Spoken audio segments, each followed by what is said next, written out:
The deserts of Egypt are always in motion. They roll and swell, eternally shifting through wind and time. Rising from the desert rock are the marks of man. Remnants of their tools remain, but the intellect that conceived these marvels is shrouded in mystery. New research sheds light on some of the most persistent questions about what the ancients knew. I've always been fascinated by ancient civilizations, and it is a fascination driven, above all, by the grand monuments the ancients have left behind. But the more I study those monuments, the more I learn about them, the more my mind keeps returning to the same simple but perplexing questions. What was the science, what was the technology that made these monuments possible? Where did it come from, and what were its legacies?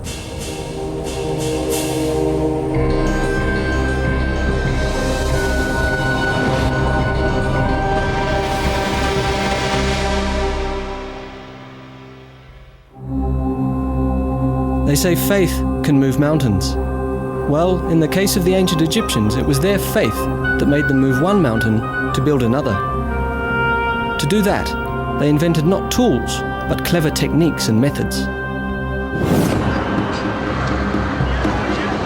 I flew to Egypt, looking for remnants of their ancient past, to uncover something new about the ancient legacy.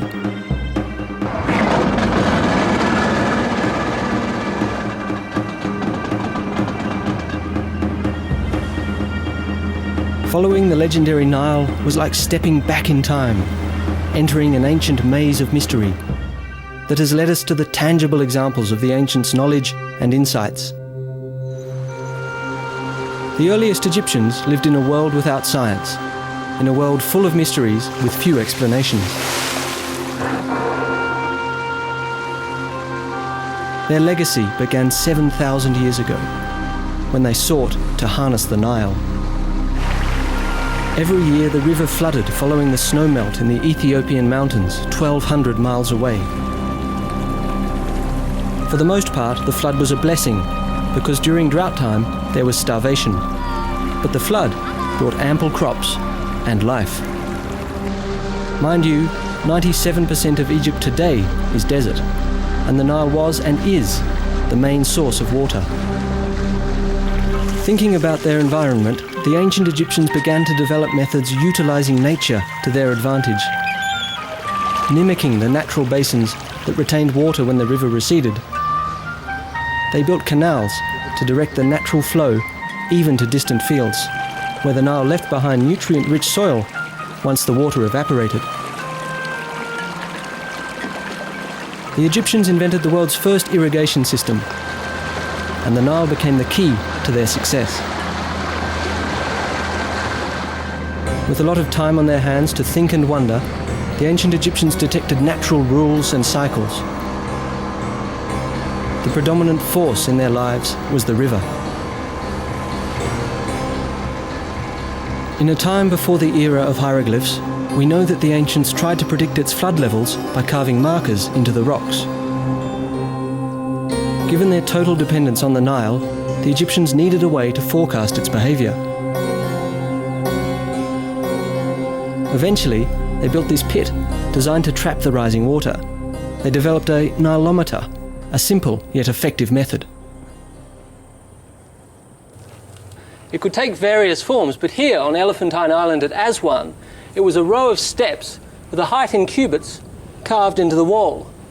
From the height the river reached, they knew what the year ahead had in store. A height of 18 cubits meant famine, 24 meant abundance, and 27 foretold disaster. The Nilometer was a sign of life.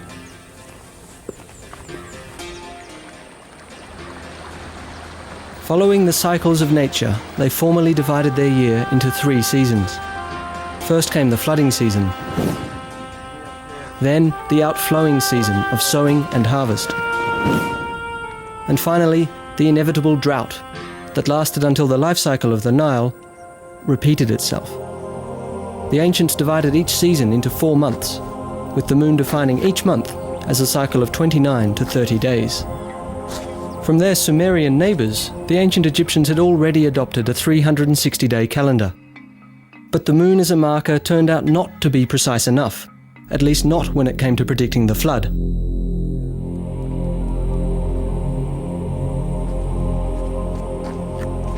Eventually, they looked for another solution, one that would have far-reaching consequences. Step by step, they tried to find ways to order their world.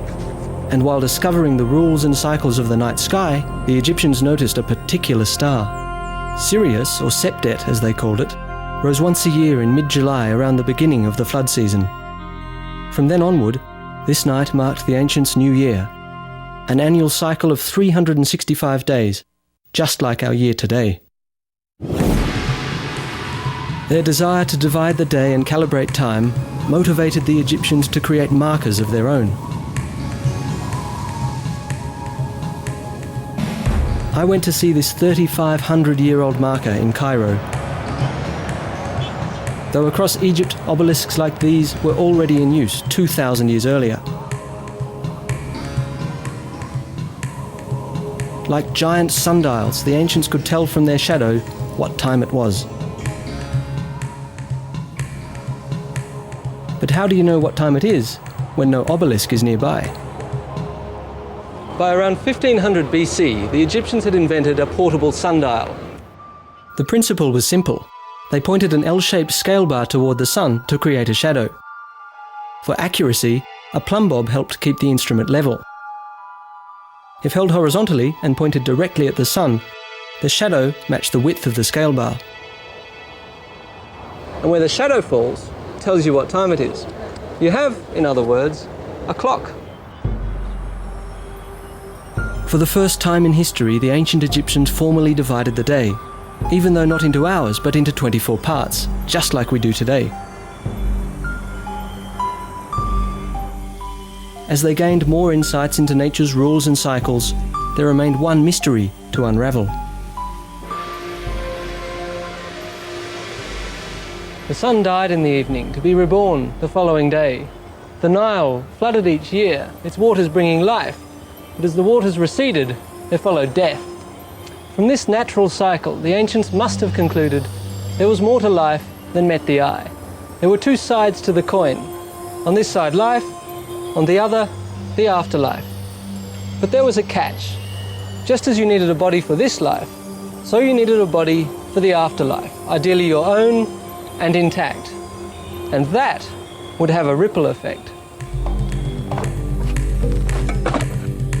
In the early days, the Egyptians buried their dead inside the earth, wrapped in linen beneath the shifting desert sand. But sandstorms would regularly devastate their gravesites and scatter the remains of the ancestors across the desert floor, destroying the bodies they so desperately needed, because without an intact body, they believed, there was no afterlife. So they began to find other methods and dug deeper into the desert rock, creating safer resting places. That is, for those who could afford them. Tomb construction followed a basic design. They dug a shaft with one or more chambers at the bottom. Once the deceased was placed inside, the shaft was sealed with sand or a heavy rock, and the entrance covered with mud bricks. This is one of the oldest mud brick tombs remaining. And while this is a large one, they took on individual sizes and shapes. Whether square or beehive, the covers expressed the Egyptians' idea of the primeval earth mound from which all life had once emerged, and from which the dead were resurrected. As longevity became an issue, they replaced mud brick. For regal burials, the ancients now used stones, still shaped like mud bricks, but they were more durable. With stone, the Egyptians built among the oldest superstructures in human history. These are mastabas, flat rectangular tombs, an Arabic term for stone bench.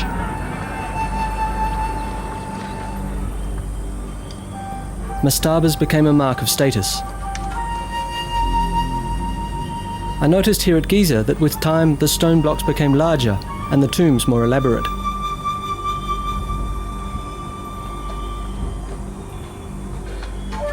This was a burial shaft. I could see that the ancient craftsmen were true masters. The high level of finish makes it hard to believe they're 5,000 years old. At the end of the shaft, a mastaba like this contained one or more burial chambers depending upon wealth. A rectangular superstructure above the burial shaft contained a corridor, a chapel, and another important feature, a serdab. And your position in society? I met with the chief Egyptologist of the Giza Plateau, Mr. Mansour, to look inside a mastaba. Yeah. Here is the chapel, or the corridor, which leads to the chapel of the tomb. The chapel? Yes, but... You could see how important this tomb was by the level of finish and architectural detail. This, before the chapel of the tomb, you can see a corridor. And this corridor, if you look to the ceiling, you will see that they built it in a vaulted ceiling. Massive stone blocks form the walls and a saddle roof. Cleverly applying the right triangle, the ancient engineers calculated the arch, and then chipped away the stone to create the vaulted ceiling. It was one of the earliest uses of geometry. This corridor, they painted and they bought the wall paintings with the daily life scenes. Mr. Mansour pointed out that the ancients took gifts and material belongings to their grave, but that wall paintings replaced the world they lived in. These images were as good as the real thing, depicting cherished activities like winemaking and details of their daily lives as farmers. Each picture a magical, eternal offering expressed in art. Now what about this hole in the wall? What's happening here? If you look here to this niche, small niche, it should contain a statue of the serdab was empty. But traditionally, the statue that resided here offered the soul refuge in case the body was stolen.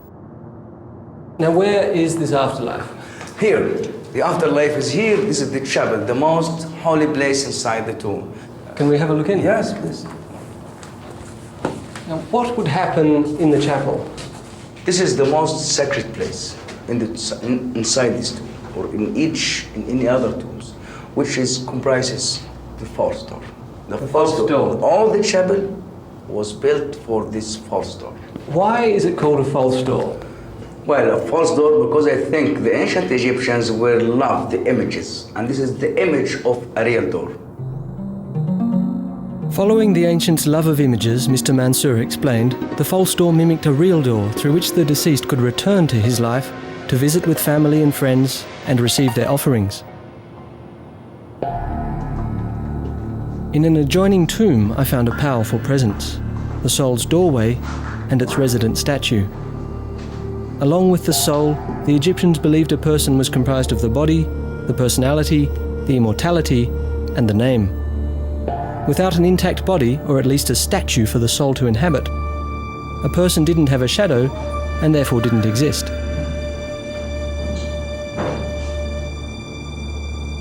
Their belief, however, was not the only motivator. Ego and politics were powerful forces too. It appears the time was ripe for someone to think outside the box. Mastabas were built to house the bodies of the dead for all time, and with the passing of the years they became larger and more ornate. Then, someone had a new idea.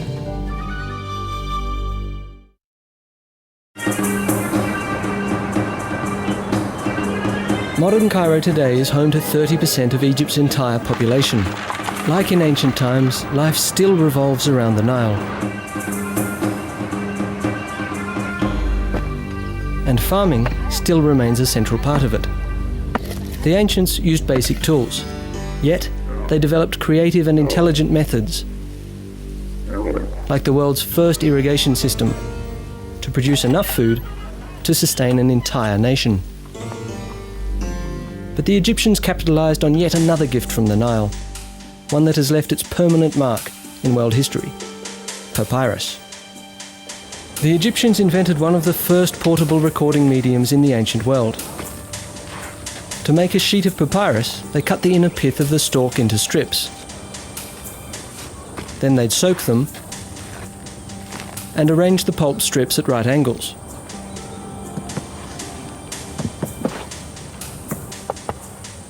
Pounding began the fibre fusing process.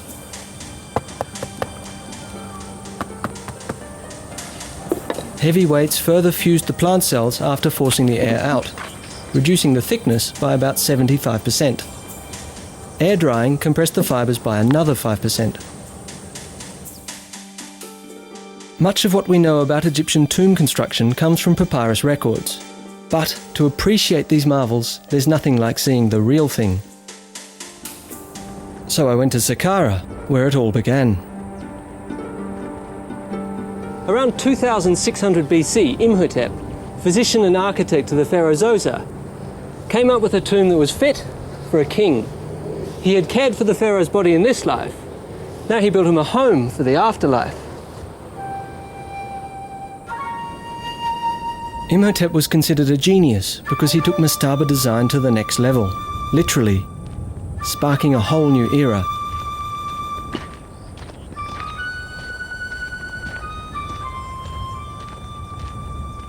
Imhotep started with a mastaba which he expanded on two sides and built from the ground up, a 4-step pyramid around it.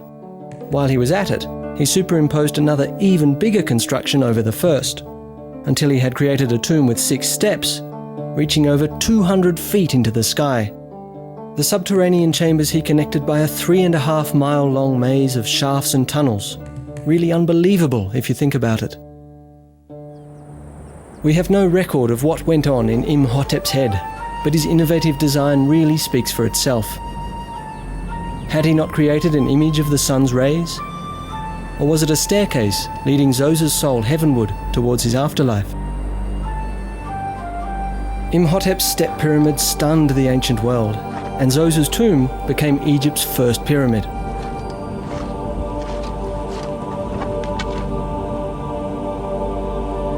Trial and error, success and failure.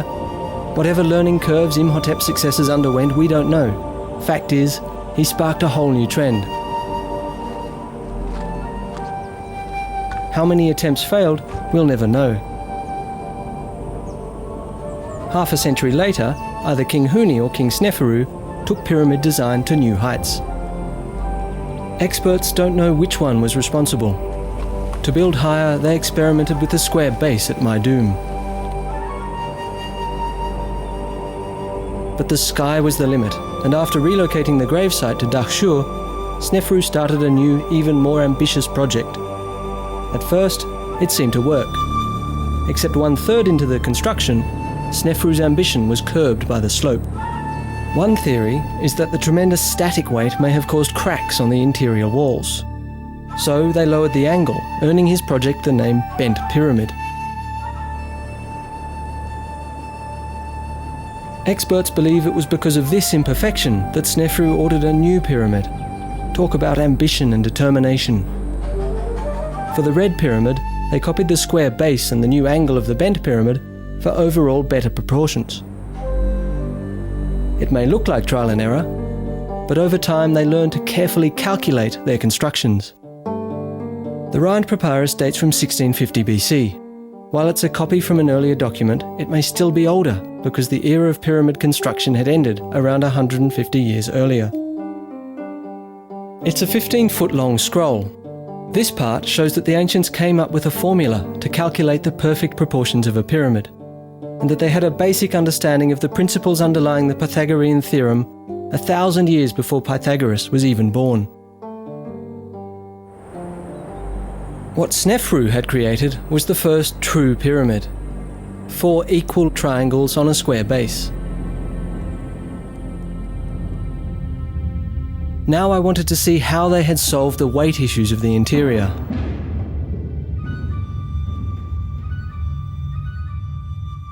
A corridor leads into 2 antechambers and 1 burial chamber. They're located in the centre, about 90 feet below the entrance.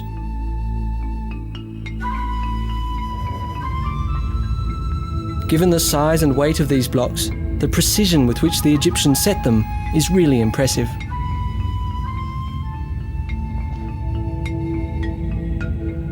So this was how they distributed the massive weight.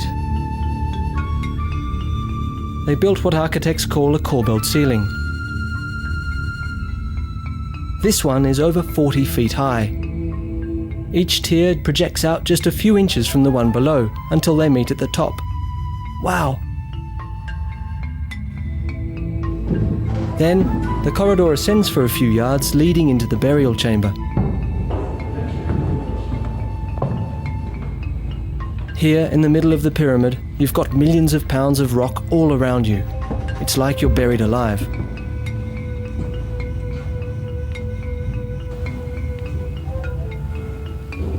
The robbers have long since cleaned this place out, but the air in here smells like it hasn't changed in thousands of years. No fresh air gets in through this narrow passage, although the ceiling is 50 feet high. Stuffy doesn't come close. It's well over 90 degrees and the bats in here lace the air with a strong smell of ammonia. Phew. I can't tell you how good it feels to be out in the open air again. Today this is called the Red Pyramid, but originally it was white, covered in a glistening limestone casing to a height of 340 feet. But the sky was the limit. Soon the farther would be outdone by the sun.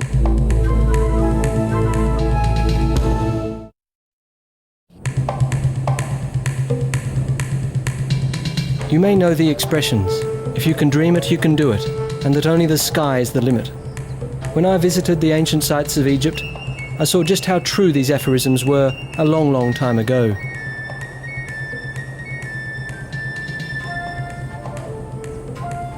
The ancient Egyptians created some of the most enduring structures in human history.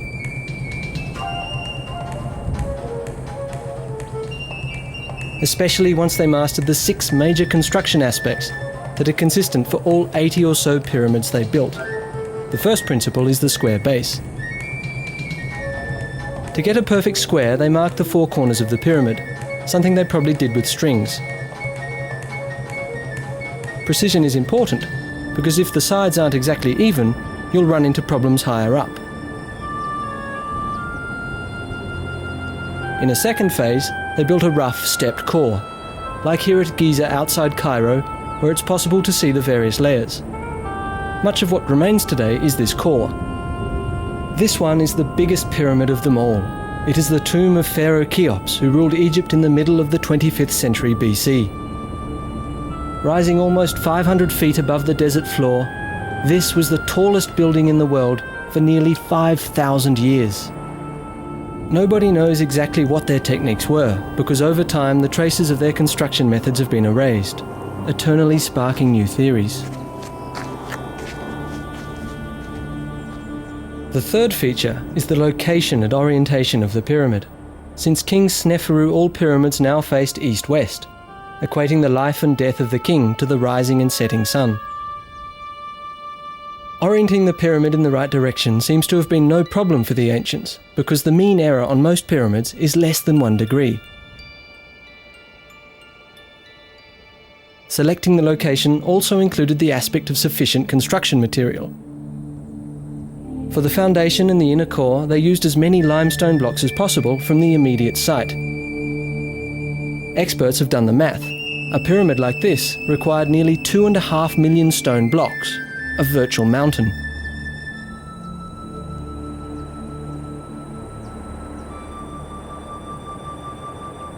Here in the pyramid quarry, you can still see where they cut the core blocks out of the bedrock.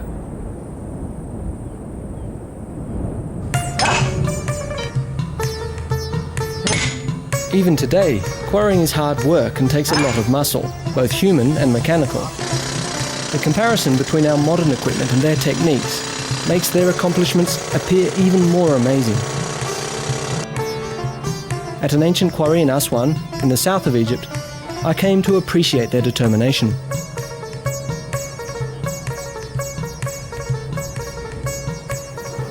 This is a block of dolerite, and believe it or not, it was all the Egyptians needed to quarry huge blocks of granite. They'd use it much like a sledgehammer, pounding away till they had holes like these, and eventually they'd have a trench. The work must have been extremely tedious, but it was very effective.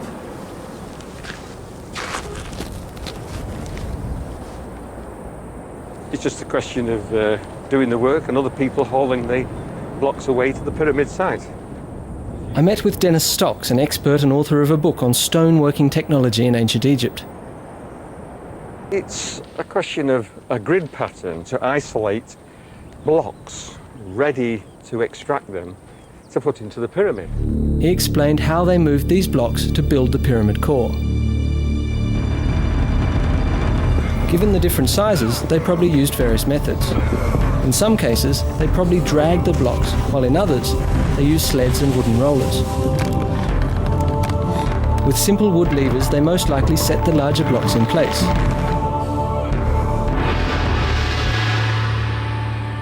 At the top, the rocks are much smaller and could probably be set by hand. In the fourth phase of construction, they filled in smaller stones to shape the actual pyramid. The trick was not so much the perfect shape of each block, but the overall height of each course, which had to be absolutely even and level. As you can see, the pyramids are built out of stones of all different shapes and sizes.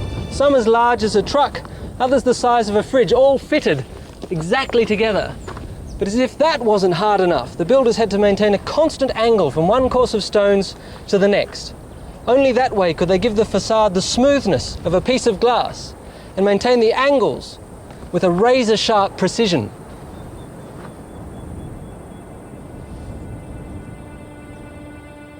The fifth aspect of pyramid construction was the right angle, the slope, and its proportion to the square base. This was crucial in terms of durability. Finally, there were the white, smoothly finished limestone casing blocks. In most cases, they've been stripped away as the pyramids themselves became quarries. The cap on Cheop's son, Khafre's tomb, is a remnant of that.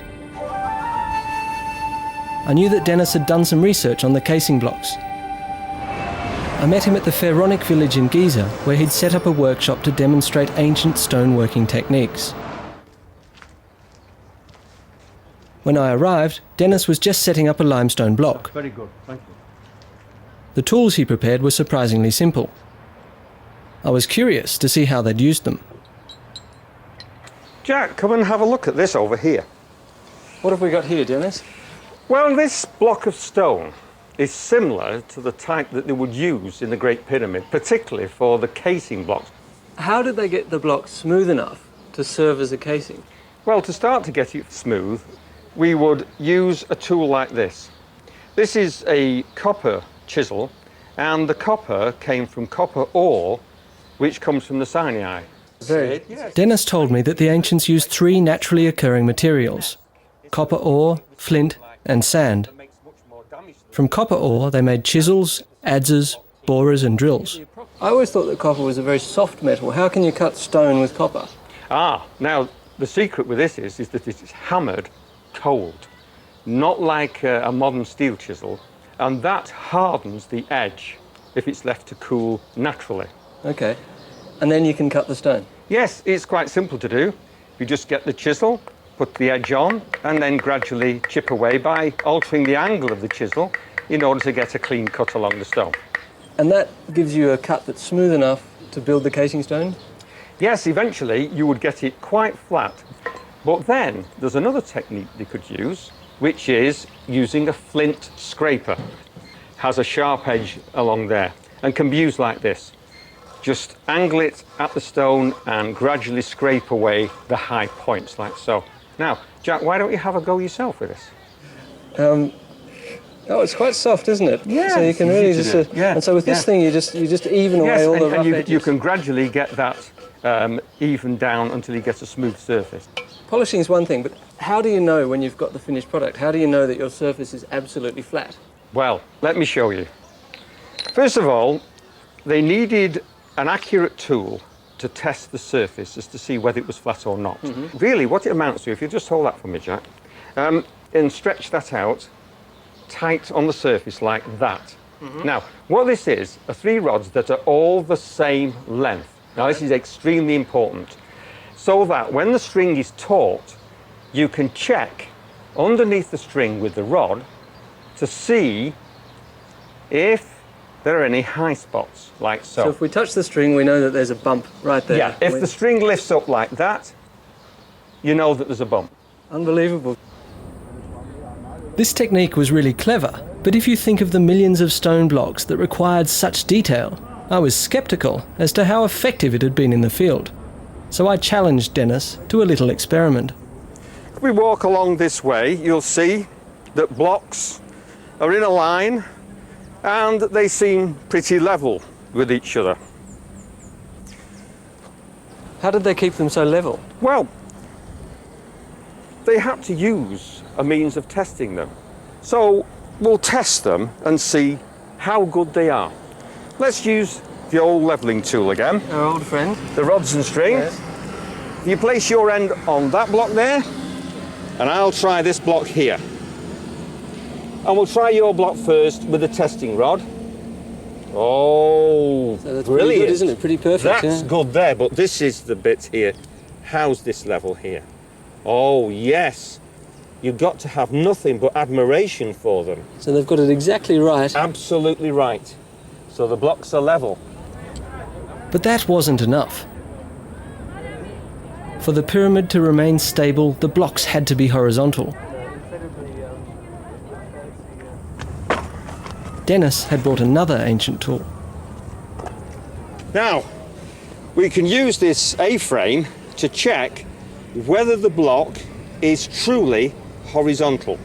Horizontal like a surface of water. Yeah, in fact, we can use the surface of water to check that the frame is accurate. And we do this by marking a line behind the hanging plumb line. So if your measurement is flat, then this will always hang absolutely vertically. And then you know the rock is horizontal. Yes. So how is that now? It's bang on. It's absolutely right in the middle. It's very good. Very good. But that's one thing. I mean, if you know the block is horizontal, that's fine. But surely you also need to know whether the sides are vertical. Yeah, that's right, Jack. But they had another tool for this purpose. And there was only one place to test it. Now, this is one of the casing blocks that once covered the entire pyramid. That's right, Jack. Because this casing block has to fit to its neighbour, the vertical face has to be truly vertical, and they could test it with this particular tool, which is called an F-frame. And by the way, this is the only place on the plateau that we can test whether a casing block surface is truly vertical. This is a simple tool. So long as this distance is equal to this distance and the plumb line is touching both the ends, then we can say that the surface is truly vertical. So how's it doing, Jack? It's doing pretty well. It's Then we can show that the surface is vertical. pretty simple, huh? Well, they've got it right again, Jack. But who were they? The ancient Egyptians were foremost farmers, yet the pharaohs were able to assemble a massive workforce. Until now, it was believed that the source of that manpower was slavery, but new evidence suggests otherwise. The pyramids were not built on the backs of slaves, but rather on devotion and commitment.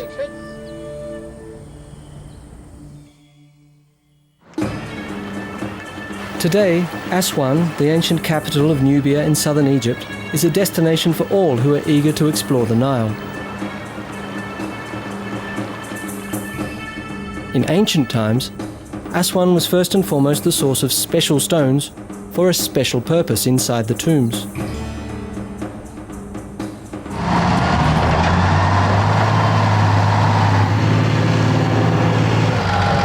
Even today, the stone found here is prized. 5,000 years ago, granite blocks like these were quarried and shipped down the river.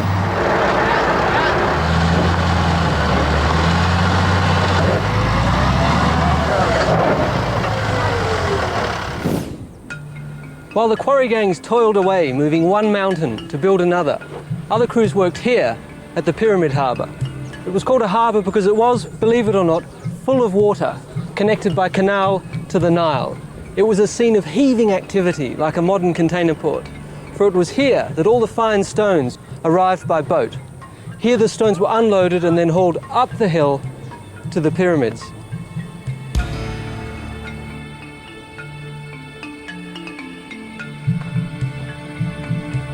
The ancients knew that the angle of the ramps was crucial. Between 6 and 7 degrees was perfect to defy gravity.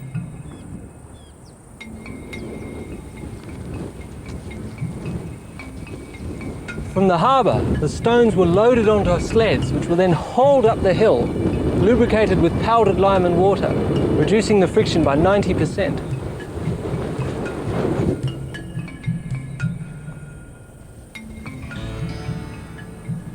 This is no hill. You want to haul a rock up? I wondered who the people were who dragged heavy stones up to the pyramids day after day during the 20 to 30 years of construction that it took to build these giants.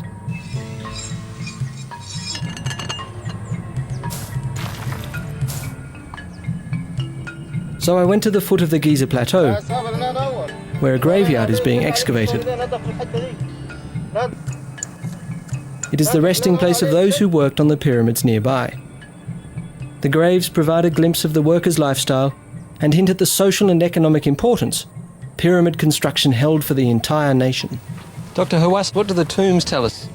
This is the first time actually that we know about the life of the workmen who built the pyramids. Before that, we know a lot about nobles and officials and kings and queens, but nothing about the common people who represent 80% of the nation in that time. And Dr. Zahi Hawass, Secretary General of Antiquities, met with me to share the latest discoveries.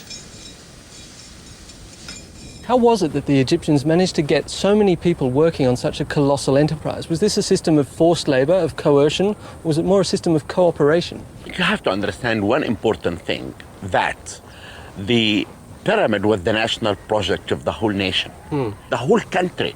The 1,600,000, who actually was the number of population in Egypt in that time, dedicated their life to build that pyramid because it is for the king, who is actually the god. So it's certainly not an army of forced slaves. No, we believe that the number of the workmen was only 10,000 workmen. Maybe 1/3 was actually a permanent workman who worked for the king permanently. And the rest will be workmen, young people who came through the support of the households in the Delta and in Upper Egypt. Contrary to what has been assumed, evidence emerges that the basic workforce, the muscle power in the construction of the pyramids, were not slaves, but devoted farmers.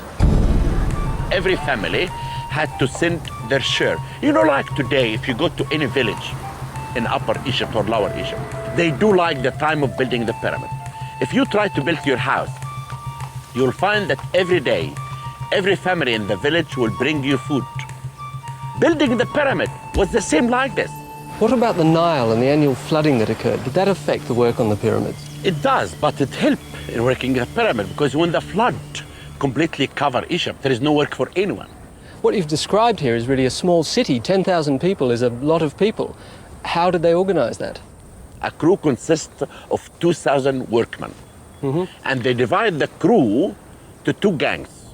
Each gang consists of 1,000 workmen. Each gang had a name, like Friends of Khufu, Menkaura is drunk. Each group had an overseer. Then the whole 10,000 were organized by groups, by gangs, by small groups. Then this whole organization could be very easy. They had a big area, like a canteen or for feeding all the workmen. You have all storage facilities to store all their equipment, the tools. Because each workman cannot own a tool. The tools were owned by the government. They have people who take care of their clothes. They have people who take care of their food. They have people who really prepare everything for them. Like a pyramid? Yeah. Why do we wonder all the time about building the pyramid? The administration of building the pyramid is more genius to anyone than really building the pyramid itself. And this is why the pyramids built Egypt. Because building this pyramid made them to know about art, technology, and science.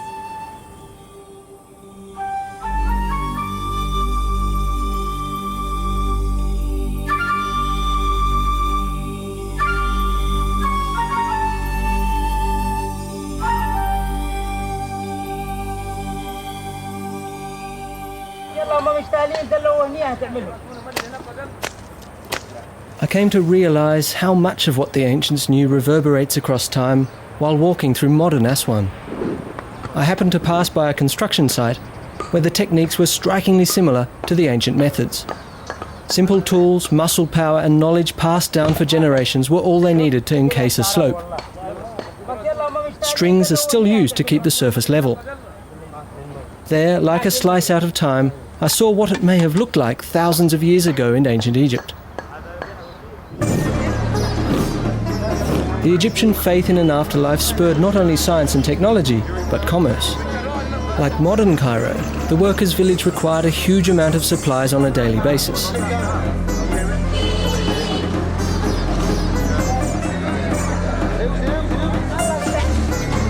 Many sought to fill those needs. And as their belief radiated out beyond the royal gravesites, it touched every aspect of Egyptian daily life. More and more people turned to supplying the demand, while generating a demand of their own. Undertaking and all aspects associated with it became a major industry. Incense, balms and ointments that had been the king's prerogatives were now also desired by the masses. Salam. I need an ancient perfume. This is Ramses. This is stronger and fresh. You want something more stronger, or lace, or This one? this is lotus flower. This is very strong. flower It's a very fresh. strong flower. Okay. Believed to be the scent of the gods, perfumed oils were applied to the skin for both cosmetic and medicinal purposes, and also used in the mummification process. So you could say that perfume was yet another invention we owe to the Egyptians' belief in the afterlife.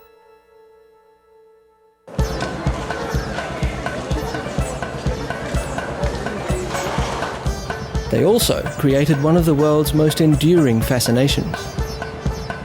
In the Cairo Museum, I saw some of the stunning results of the ancient undertakers' art and science. Though they are shocking in their stark reality, the mummies provide an invaluable record of the beliefs, the science, and the lives of the ancient Egyptians. 6 feet tall, 90 years old, the father of 100 children during a reign of 70 years, the legendary Ramses II surpassed all Egyptian rulers.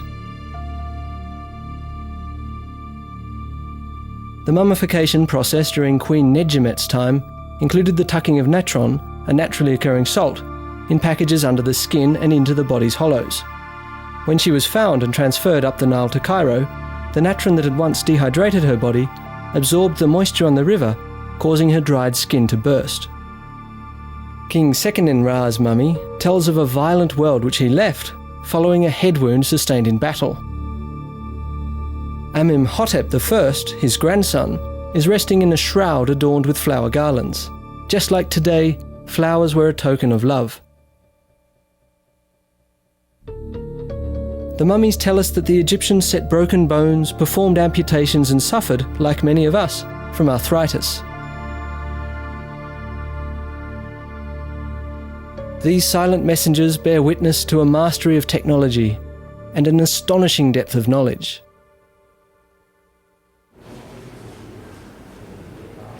Nearby, I found another ancient marvel, a hollowed-out granite block, the ancients' coffin or sarcophagus. The surface was astonishingly smooth. Cleverly, they cut the lid from the same block. An amazing piece of expert craftsmanship and precision. It really makes you wonder. Working granite requires a lot of mechanical force, where we use pneumatic equipment. All the Egyptians needed was a simple yet nifty technique.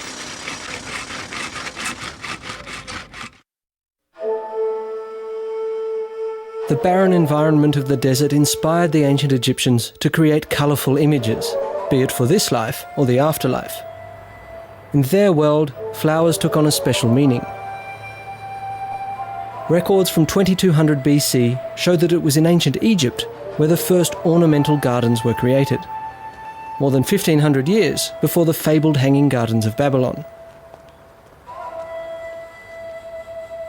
Solely a prerogative of royalty, some say the ancient gardens were an expression of the God King's might, so powerful he could grow flowers where nature did not. But the ancients saw more in them. They were an image of rebirth and regeneration, tokens of love and worship for the passage from this life to the afterlife. Placed with the mummies inside their coffins, flowers were believed to protect them for an eternity, and granite, so they believed, provided the ultimate insurance. On the Mohs scale of 1 to 10, granite is a 7, making it at least as hard as steel. Just how they were able to hollow out a piece of rock this hard was a question for ancient technology expert Dennis Stocks. You know, one of the most difficult things that the Egyptians had to do, a very mystifying process, is how did they drill the holes in solid rock? Anyway, this is the way that they did it. First of all, they had a copper tube which had a shaft of wood driven part way into it so that there's a space in the tube underneath. Then they could get the tube in position, and the cutting agent is just common desert sand. So that's, you're just pouring sand in there so that the copper has a sharp edge to cut. Yes. Now, we've got a long bow here with a rope on which has been given a double turn around the shaft. Now, there's only one component to put in place. Can we put the top capstone on? Now, this is just to put in position for the shaft to rotate in while the bottom rotates in the hole. So if you'd like to take hold of this... So this is what holds the drill in place, yes, just hold that, yeah? and Like don't that? put any pressure on. And while the two operators turn the drill, the sand is now steadily and slowly but surely cutting its way right through the stone. And the only limiting factor is our strength and the length of the copper tube. Right. So it's a very good technique, and of course it's very, very economical. Why? Because you're only drilling the circumference of the tube out. The core can be knocked out later and you're left with a hole. Super technology, really is.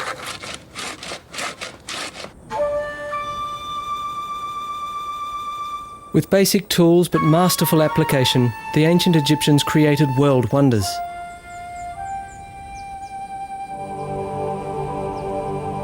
And while their knowledge and experience grew, the craftsmanship of the pyramids went downhill.